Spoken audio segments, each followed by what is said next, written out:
Mabuhay, Kamustika, welcome, how are you? This is Bob from Love Beyond the Sea.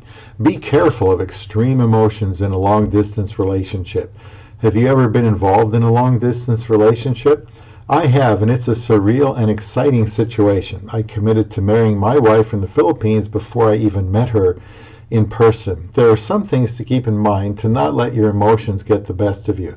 Subscribe to Love Beyond the Sea. Familiarize yourself with lvbts.com in the community corner and let me hear your concerns about all the euphoria that surrounds a long-distance relationship. Go where you're wanted.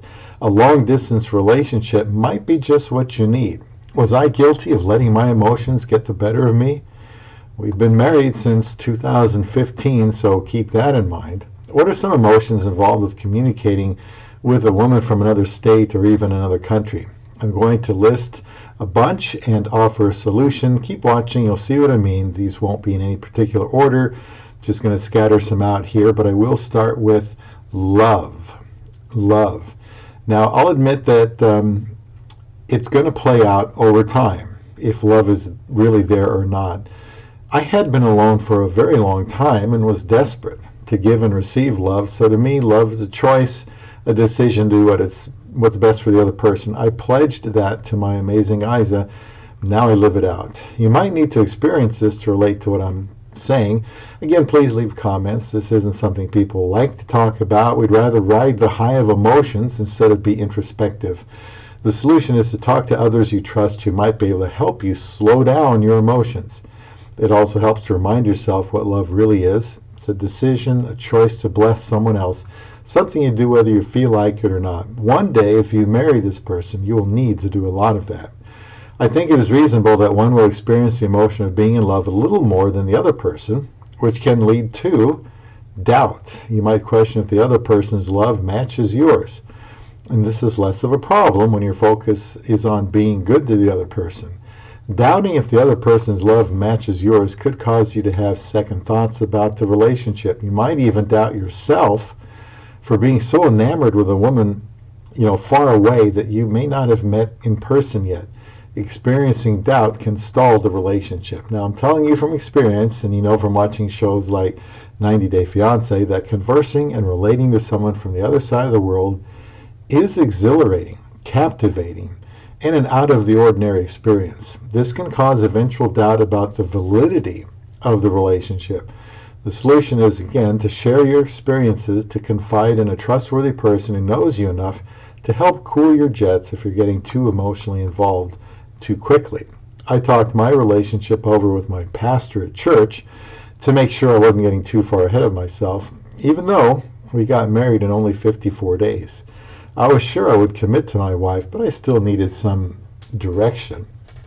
How about the emotion of excitement? Just general great anticipation from day to day to chat with this person, do webcams with the person that you might end up marrying. Seeing some progress is very exciting, and you could get carried away with your thoughts for the future.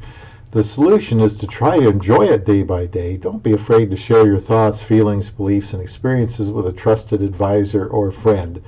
There is a danger in all this excitement, however. It can cause you to misevaluate, to overlook some important details. When you want something so badly, like to be in love and to have a future with a woman, you might be tempted to overlook some things about her in order to keep that high going. It might be a reluctance to talk about her past or to ask her about it, to talk about a behavior that you think could be a problem later, and you might overlook how prepared you are for a commitment to her, especially when you don't know her well yet.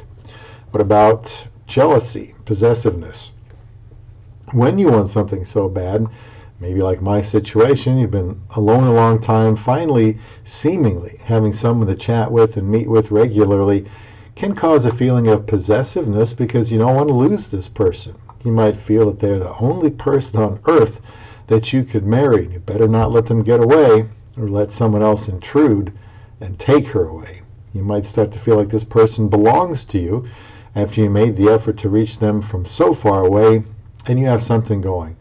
The solution is to be aware that until there is a proposal and a wedding, she is available to someone else, and so are you. No one belongs to someone like they're a slave. If you want someone to be with you every day, You need to marry them after carefully thinking through the relationship. How about anger? Have you considered that anger could factor in? This can happen when a few webcam sessions are missed, or they tell you other men have contacted her, or she says she's just been busy. If you are contacting a woman from another country, there could be some communication mix-ups, and that could lead to outbursts of anger. Doing a lot of texting or messaging can create some confusion about the true nature of the emotions being expressed. I know that was the case with me. We might read into the message emotions that aren't there. The solution is to not be possessive, to realize you still need to learn much about each other and be realistic that no relationship is a utopia. Depression. Depression can happen if there is a long gap in communication, or if after a while the relationship comes to an end. The solution is to allow yourself to heal, get back in the saddle with another woman after evaluating what you can learn from the recent one. Optimism. When you've heard how others have met online in a LDR and it's working out okay, you're bound to be optimistic, and there's nothing wrong with that. It's normal and healthy. You just might be on the verge of finding a wife. See my videos on questions to ask that are in the communication playlist to further evaluate the potential of the relationship. Tension with others. You might find others prying into your relationship, being teased a lot, and hear comments that might be in jest or they might be serious. Others might reveal jealousy by criticizing you for having what they want. Family members might question your sanity. Someone might interject their unsolicited opinion. The solution is to accept this, pretty much expect it, and just forge ahead concentrating on your LDR. There could be anxiety. Try not to worry about if the relationship is going to work out or not. All you can do is work at it, see where it leads, deal with situations as they arise. It isn't do or die. Confide in someone who knows you again and that you trust to keep you focused. Being anxious can lead to poor decisions. Pray for wisdom and discernment throughout the process. Pressure. You might feel pressure if you feel like they might be slipping away and you might have to start over with someone else. You could feel pressure to not know what to say or when to propose or if to propose. If you begin to be overwhelmed, then it's time to take a step back and evaluate where the pressure is coming from. There could be loneliness. Loneliness is possible if the person you're used to communicating with is gone for an extended time. With all the excitement and euphoria at the outset, anything resembling normalcy would be a letdown, but the woman you're contacting may have a job and other interests, and unexpected things happen. The solution is to not relinquish other friendships you have in your life while you attempt to build a long-distance relationship.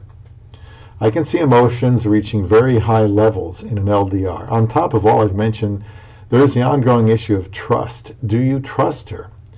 Do you trust your evaluation of the relationship? Do you trust your judgment? No one wants to lay it all on the line only to be rejected, but that is just part of life and trying to establish a relationship with someone. A long-distance relationship is risky business, no doubt about it, but risk is part of living. See my live stream called What Risks Are You Taking in the Philippines? This gives further insight into risks someone deals with, in my case, when relating to a woman from the Philippines. The best decisions made are the ones without pressure and the time to think them through.